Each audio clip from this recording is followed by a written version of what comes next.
From our State House studio in Montgomery, I'm Todd Stacy. Welcome to Capitol Journal. State lawmakers are due back in the capital city tomorrow for the 19th day of the legislative session. Some in the State House are still reeling from last week when the Senate passed both a record $8.8 billion education budget and a $2.8 billion supplemental appropriations bill that was dramatically different than what the governor proposed. Many of the changes were engineered by State Senator Arthur Orr, who chairs the Senate Education Budget Committee. The measure creates a $500 million education reserve account lawmakers can draw from in lean budget years or for emergency spending. Orr said the changes were necessary because of the economic uncertainty ahead and how that might impact state budgets.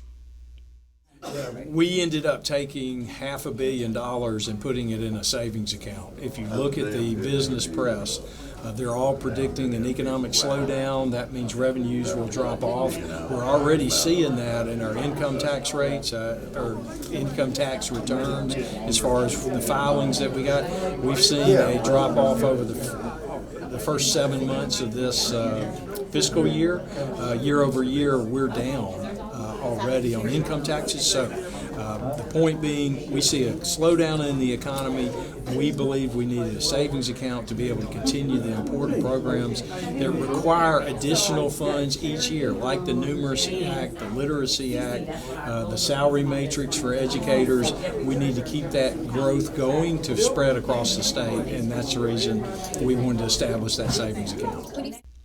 One item left undecided in the education budget was whether or not to offer school support workers a pay raise. While it was discussed in Senate committee, lawmakers ultimately decided to let the House consider the issue based on more updated economic projections. Members of the Alabama Education Association rallied at the State House last week, urging lawmakers to support pay raises for support workers. Support staff in Alabama have never been paid along the same guidelines as teachers in Alabama have. And because of that, it's created a lot of discrepancies throughout different school systems in Alabama. In Birmingham, for instance, a school bus driver can make $5,000 more a year for the exact same job that we've got others doing in rural school systems. So we wanted to create matrices, just like the teachers have, a minimum salary schedule, so that our support employees can receive the wages that they deserve in their local school systems. We are required to have a 2-year degree or an equivalency to it, so our work keys or something, or an associate's degree, anything like that. But yet, we make less than what an employee at McDonald's makes. And we are interested with children. We work with kids in small groups who can't seem to get it in the large group setting. And we just help them, further their education and get it so they can continue to move on. With 12 days left in the legislative session, there's lots of business still to complete as the days wind down. With many of the big ticket priorities out of the way, Senate President Pro Tem Greg Reed says individual lawmakers will want to see their own priorities get a hearing and a vote in the remaining days. I think you've got several issues that are now priorities of members. Obviously, we began, and you all have heard me say I had 3 primary large goals that we were focused on for this legislative session. Number 1 was deal with ARPA, be able to appropriate that $1 billion. Next was the incentives, being able to manage that, which we managed moving forward on those incentive packages, and then the budgets. We will still have the general fund budget here, but we've been able to manage the education budget and then the supplemental budget, and that has been a huge accomplishment for the body today as we've continued to work that. I think you've got several other topics that are going to be coming as issues that are of interest to members and topics that they're going to want to talk about pretty intensely, as now we're more than halfway through the legislative session, and so now you have a process of members that have introduced legislation trying to get that on the calendar and be able to move that forward. We've had a number of pieces of legislation already that have been able to pass through the Senate and on their way to the House, and those coming from the House and the Senate as well. But we'll get more intense with some of those pieces of legislation.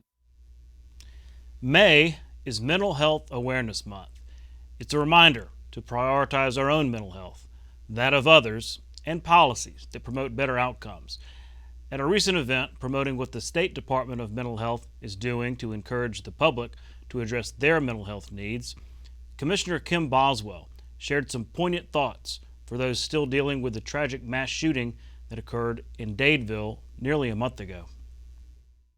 It's important for people to understand that trauma like that has a long-lasting impact, and that if folks are continuing to feel stressed, if they're continuing to feel anxious, they need to seek help for that anxiety, because trauma really does have a much stronger impact than just that one day. And so we need people to reach out and seek help, because you may think, well, I wasn't there, but really the truth is that was a traumatic event for the whole community.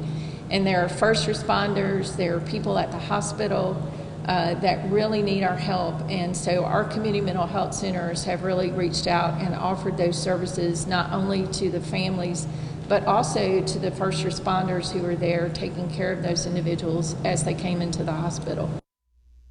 Coming up next, I'll sit down with Kirk Fulford of the Legislative Services Agency about these budgets moving through the legislature. We'll be right back. You can watch past episodes of Capital Journal online at video.aptv.org. Capital Journal episodes are also available on APTV's free mobile app. You can also connect with Capital Journal and link to past episodes on Capital Journal's Facebook page. And you can listen to past episodes of Capital Journal when you're driving or on the go with Capital Journal podcasts. Originally designated as a postal route in 1806, the old federal road stretched through the Creek Indian Territory of Lower Alabama. Alabama's federal road functioned as a major thoroughfare for western migration into the Old Southwest, ushering in a new era of national expansion and exploitation of Native American territory. Although much of the federal road has disappeared, portions of it remain today. Joining me next is Kirk Fulford, Chief Budget Officer for the Legislative Services Agency. Kirk, thanks for coming on the show. Thank you for having me. You've had a busy couple of weeks. Yeah, it's been pretty busy, for sure. So we saw that House Committee and floor move the general fund budget. That was 2 weeks ago. Mm-hmm. Pretty big week. Then last week, up in the Senate, through committee and on the floor, they passed the Education Trust Fund. Yes.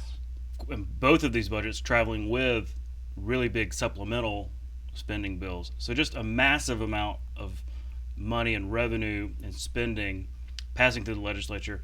But that's all you and your office intertwined into all of that. So I'm really curious what the last 2 weeks have been like for you and your staff. How did y'all handle it all? It's pretty hectic, but we're used to it, right? We've got a somewhat small staff in comparison to other states, but we manage that pretty easily in this time of year because we're used to the workflow. It doesn't necessarily always happen that we do budgets, in consecutive weeks like that, but we're able to pull our staff together and tackle all the tasks we need to get the budget put together and all the other information that go along with that. And I'm really proud of the work that we're able to accomplish and all the people that work for our staff. Mm-hmm. And it should be acknowledged that compared to other states, Alabama does have a small legislative staff, and so to get that kind of work done, extra kudos to y'all. Yeah, thank you. I'm curious about the education substitute supplemental. So this is the $2.8 billion fund that is extra revenue, mm-hmm. a carryover, I guess you call it. But it changed significantly from what the governor proposed. The base budget stayed largely the same, but this supplemental changed a lot. Mm-hmm. The tax rebate changed a lot, went way down. There were several items taken out, several items put in. So I'm curious as to the logistics there in the process. You've got to run all those things down whenever there's an idea from the chairman. You've got to run all those things down. So was that also an additional challenge, just almost rewriting a whole $2 billion supplemental budget, pretty quick?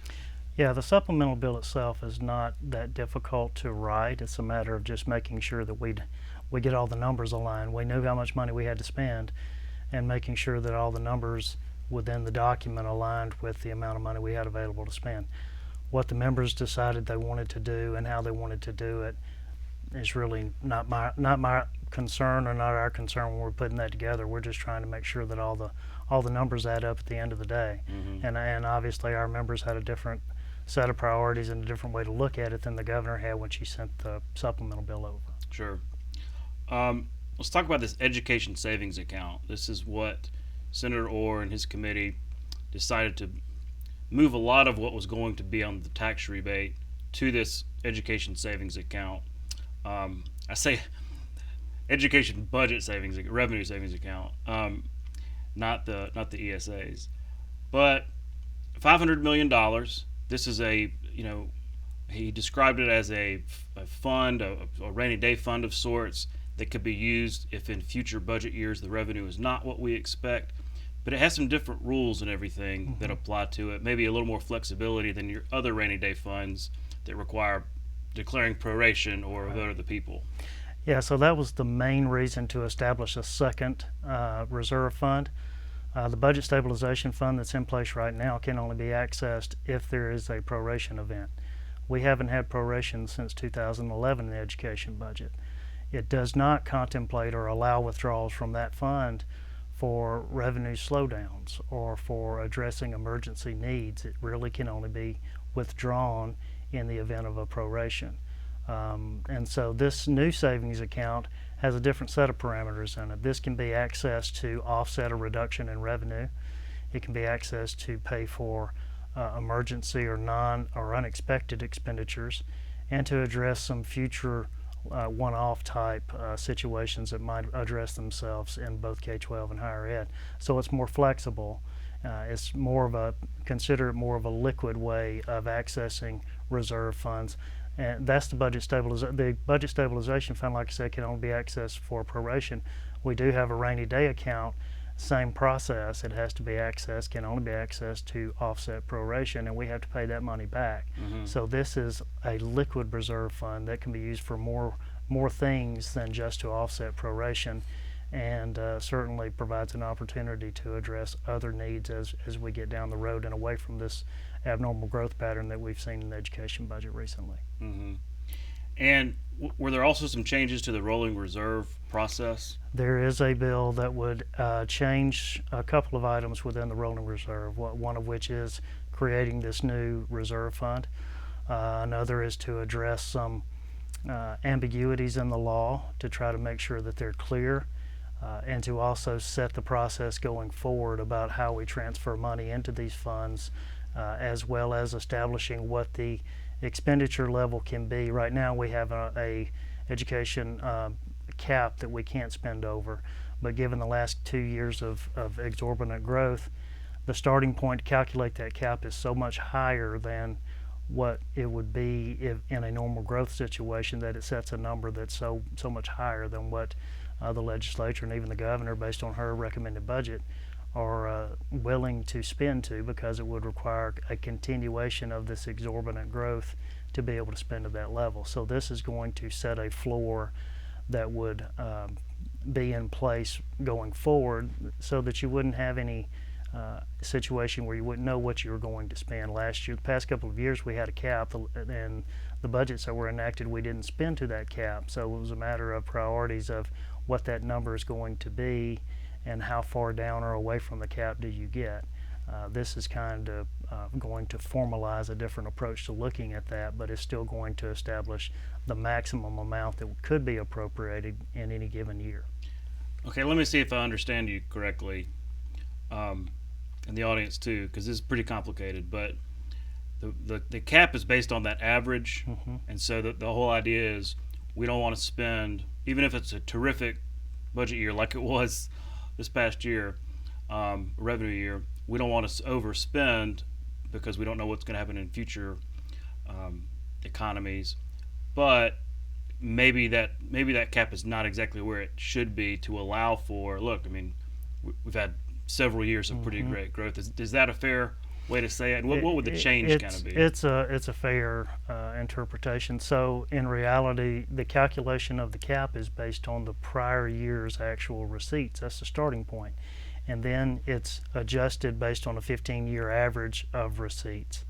So if you're basically passing a budget for the next fiscal year, which is 2 years after the year you're basing the cap on, under the assumption that growth or that starting point will continue. Well, we're all assuming, and I've had charts and presentations recently where if you look at the last 2 years of growth in the education budget, they're so far out of line with what normal growth patterns would be. Mm-hmm. If you base your expenditure levels on a year that is so far out of line with that, you have the potential of setting yourself up for a situation where you could possibly wind up in proration, and we certainly don't want to have that situation at all.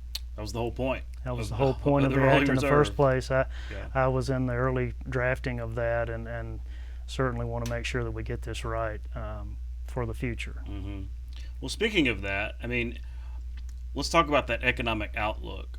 When Senator Orr was on the show and when he was on the floor talking about the reason for this education savings account, he was talking about, look, he's reading press. He called it the business press, I guess economic sort of publications, talking about possible recession, what that would mean for consumer confidence, what that means for spending, what that means for taxes and everything. I know you follow a lot of this stuff. What's the latest and what you can tell us about, will there be a recession, and or do we know, and what kind of impact would that have on budgets? Yeah, so the Education Trust Fund is about 93% of sales and income taxes.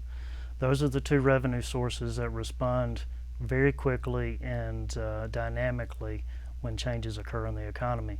As you can see over the past couple of years, when things are going great, low unemployment, people working, job growth, as well as increases in earnings, you can see obviously the dynamic impact that has on revenue sources. But when things straighten out and we have higher unemployment and things are not going as great, it'll absolutely have the opposite effect on the ETF. So he's absolutely right in looking at the economy. You can see the trend lines going back I've got them going back 30 years, and you can see every time there's a recession, there's an impact on the Education Trust Fund revenues. And because it's income and sales, those are the two revenue sources that respond heavily into any changes in the economy. So he's absolutely right in terms of paying attention to that. We pay attention to that every month as we get the receipts reports. We're trying to make sure that we have available revenues supporting where we've spent, and obviously we're doing very well in that situation. But what are we looking for? Certainly looking at any slowdowns or drop-offs, and there's still different views with the economists in terms of when, where, and how the recession is going to happen. Everybody assumes that there will be one at some point in time in the future, and I think so, but I think it may very well look differently than what it has in the past in terms of being, recession is generally typified by negative growth in the education budget. This may very well be a more slow growth in the education budget, but it would feel the same as a recession because we've experienced 2 double-digit growth years in a row. And by slow growth, I mean we get down to a more normal growth pattern.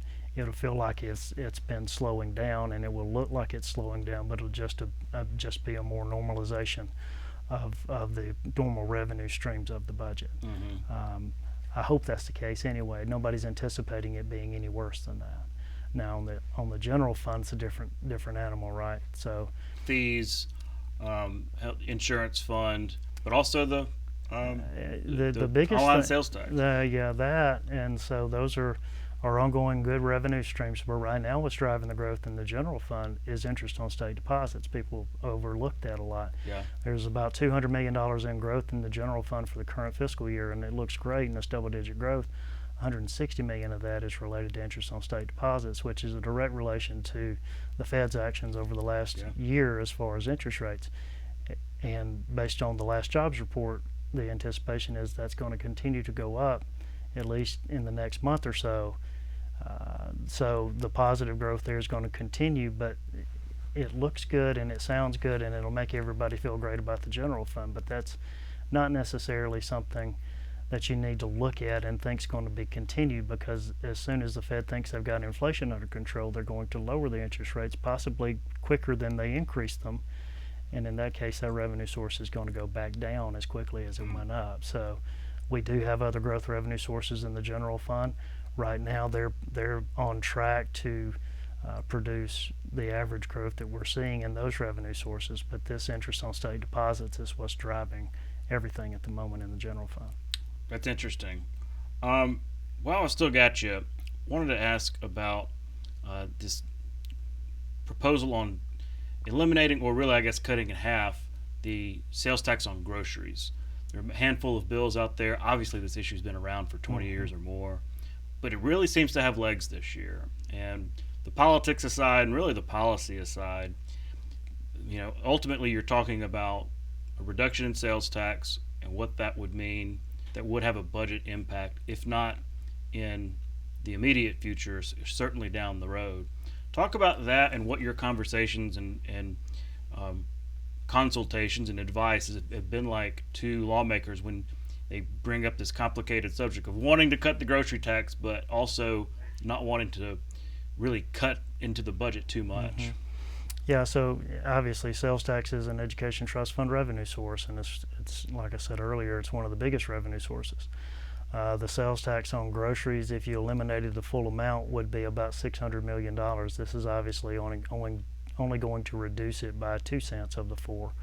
So $300 million looks like it'll be phased in over a period of time. So the conversation starts with, the spending cap that's going to be aligned in the changes to the Rolling Reserve Act is absolutely necessary to this conversation. That kind of alleviates one of the concerns that you might have in terms of, well, what is our spending going to be 2, 3, 4 years down the road? If you pass that act, you absolutely know it can't exceed, this amount of money over a period of time. So once you have that nailed down, then it's a matter of, if we know what we can spend, how are our revenues? Our revenues right now are still well above trend line in terms of being able to support the expenditures, even the governor's proposed and the Senate passed budget, to the point that it could support the proposals that are being promoted out there. And we've run scenarios with regard to that, as well as looking at recessionary periods, and had those conversations with the members. And as long as we get the expenditures aligned to where we're know what they're going to be, we can obviously look at the revenue impacts of that more comfortably than we could if we didn't have any idea what the expenditure levels was going to be.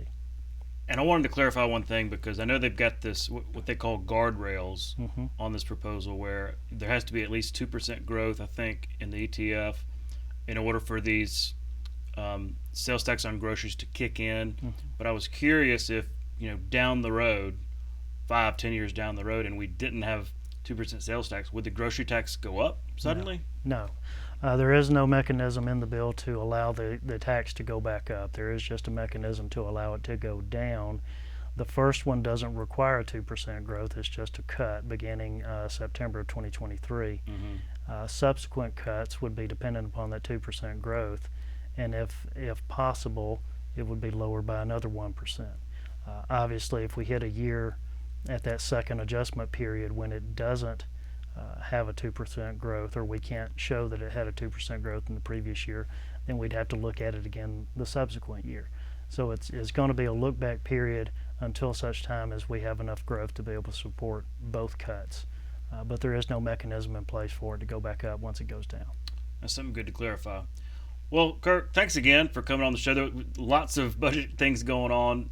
Good luck to you and your staff, because they're switching chambers, right? Yeah. So you got more work to do. Just getting started. That's right. Well, thanks again for coming on the show. Thank you. We'll be right back. You can watch past episodes of Capitol Journal online anytime at Alabama Public Television's website, aptv.org. Click on the Online Video tab on the main page. You can also connect with Capitol Journal and link to past episodes on Capitol Journal's Facebook page. Birmingham's Rickwood Field is the nation's oldest operating ballpark and served as the home field of the Birmingham Barons, Birmingham A's, and the Birmingham Black Barons for decades. The Birmingham Barons inaugurated the new field on August 18, 1910, by defeating the Montgomery Climbers. The Black Barons played there between 1924 and 1950. Rickwood hosted Birmingham's minor league teams for several seasons through 1987. From 1967 to 1975, the Barons were owned by Ensley native Charlie O. Finley and were part of the Kansas City and later Oakland A's organization. More than 100 members of the Major League Baseball Hall of Fame have played at the field, including Ty Cobb, Babe Ruth, Satchel Paige, and Willie Mays. Today, the historic field is managed by Friends of Rickwood and hosts local amateur and college teams. The Birmingham Barons still play a ceremonial throwback game at the ballpark every year, the Rickwood Classic, which celebrates Barons teams of the past and this historic field. That's our show for tonight. Thanks for watching. We'll be back tomorrow night at 10:30 with more coverage of the Alabama legislature right here on Alabama Public Television. For our Capital Journal team, I'm Todd Stacy. We'll see you next time.